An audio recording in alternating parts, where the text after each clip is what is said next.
ஹாய்ங்க எல்லாருக்கும் வணக்கம்.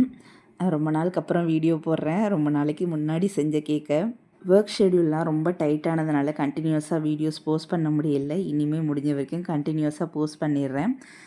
இது வந்து 4 கேஜியில் செஞ்ச 3 டயர் கேக்கு. ஃப்ளேவர் என்னன்றது மட்டும் எனக்கு மறந்துருச்சு. கஸ்டமர் அவங்க பையனுக்கு என்னென்னலாம் பிடிக்குமோ அதெல்லாம் ChatGPT கொடுத்து ஒரு ரெஃபரன்ஸாக எனக்கு அனுப்பியிருந்தாங்க. இதை அப்படியே ரீக்ரியேட் பண்ண சொல்லி கலர் காம்பினேஷன் மட்டும் எங்களுக்கு கான்ட்ராஸ்ட்டாக வர்ற மாதிரி மாற்றிக்கிட்டோம்.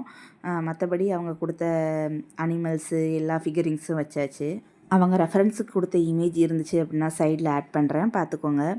எல்லா அனிமல்ஸோட ஃபிகரிங்ஸுமே நல்லா வந்துருந்துச்சு. ஆனால் என்னோடய ஃபேவரட் பார்ட் என்னென்னா இந்த ஹம்டி டம்டி தான். நான் இந்த ஹம்டி டம்டியை எவ்வளோ ரசிச்சுக்கிட்டு இருந்தேனோ அதை விட பர்த்டே பாய் அந்த ஜேசிபியை தான் ரொம்ப ரசிச்சுக்கிட்டு இருந்தார். கேக்கு நாங்கள் எக்ஸ்பெக்ட் பண்ணதை விட ரொம்ப க்யூட்டாக இருக்குன்னு சொல்லி கஸ்டமர் ஒரு பாசிட்டிவான ஃபீட்பேக் கொடுத்தாங்க. உங்களுக்கும் இதே மாதிரி க்யூட்டான கேக்ஸ்லாம் ஆர்டர் பண்ணணும் அப்படின்னா ஸ்க்ரீனில் தெரிய நம்பருக்கு வாட்ஸ்அப் பண்ணுங்கள். மறக்காமல் சப்ஸ்கிரைப் பண்ணி ஃபாலோ பண்ணிக்கோங்க. பாய்.